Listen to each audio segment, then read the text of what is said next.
Assalamualaikum warahmatullahi wabarakatuh. Good afternoon, everyone. My name is Rita Haryati, and this is my partner. His name is Octavianus Prima. And in this time, we would like to present an article about Lenin's lust for power. Okay, in this presentation, we have three sections. The first section will tell you about Lenin, and the second section we gives the historical relationship to this current situation, and the last section we give some opinion about this article. So let's start the first section. For Octavianus Prima, time is yours. Okay, thank you, Rita. Now I will try to tell you about our last discussion about Lenin's lust for power. The first material is about the Russian Marxists led a revolution that would turn the world upside down. Marxist thinkers believed that the major events of history were driven not by the action of individual men or women, but by strong, sweeping economic, social, and political forces. Also, we can say in this article, if Lenin had not been in the city of Petrograd, now known as Saint Petersburg, 100 years ago, there would not have been a communist revolution in Russia. Almost certainly, no Soviet Union, and very likely no Cold War. In the way that it developed throughout the 20th century as an ideological class of civilization without Lenin. Next, I will tell you guys about a little bit about Lenin. Vladimir Ilyich Ulyanov, or Lenin, was born in 1870 into Russia's minor nobility. Unlike many other dictators, he enjoyed an idyllic childhood surrounded by a loving family. Lenin, whose influence on the world since 1917 has arguably been as significant as that of anybody else. He never fought in a battle, and he commanded no armies. In fact, he spent much of his life in the reading rooms of an assortment of public libraries. Yet, he returned to seize power in one of the largest empires in the world and created a kind of autocratic regime professing an idealistic socialism that was at one point imitated by uh, nearly half of the countries in the world, from Europe to Asia and from Africa to Caribbean and Central America. Over many decades, millions of people would die in its name, Lenin, victims of a bloody social experiment. Now, I will tell you guys about revolutionary realist. Lenin wasn't at all interested in politics until his 18 years old, when a family tragedy that occurred. We can say in this article that Lenin wasn't in the first beginning life of Lenin. He wasn't at all interested with politics until there was a tragedy that was killed the brother of Lenin. So in one night, he became radical almost overnight. So he uh, become radical only one night after his brother get killed. I think that's all for me in this section. Back to Dorita. Okay, thank you, Octavianus Prima. Now I will tell you about Lenin's Last. Okay, let's begin from Fortunes of War. Yes, Russian people said that Lenin is a person that played a role in his victory in the First World War. As well as we know that the First World War caused chaos in Russia and triggered a crisis in the Tsar regimes.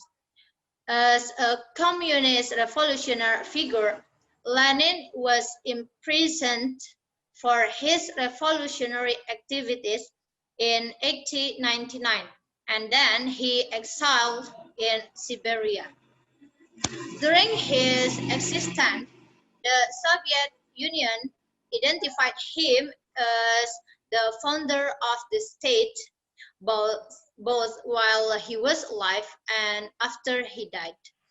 Next is not only as a revolutionary figure, Lenin is also known as a mountain man. It's because he loved mountains almost as much as he loved making revolution. He also loves nature, hunting, shooting, and fishing. In fact, he can identify hundreds of plant species. Okay, next. Lenin is someone who has big ambition to have power. Even he wants to change the world. He maintained power privately for more than 4 years.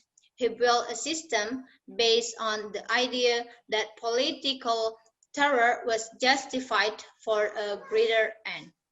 Okay, this is the last for the first session, and let's move to the second section. For Octavianus Prima, time is yours. Okay, thank you, Rita. The next section is about the historical relationship to this current condition.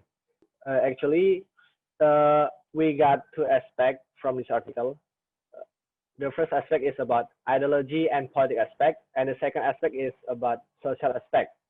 Now, I will just tell about the first aspect, and the second aspect will be presented by Rita. The first aspect, ideology and political aspect. There are communist ideology and communist party. The impact of the Russian Revolution was felt not only by Russia itself, but also on the world. In addition to communist ideology that spread in Russia due to the Bolshevik movement as radical communists, communism also began to spread in the world. Indonesia itself had a communist party, namely the Indonesian Communist Party, or we usually say that by PKI. I think that's all for me in the first aspect. Next to the social aspect, to the Rita, floor is yours. Okay, next.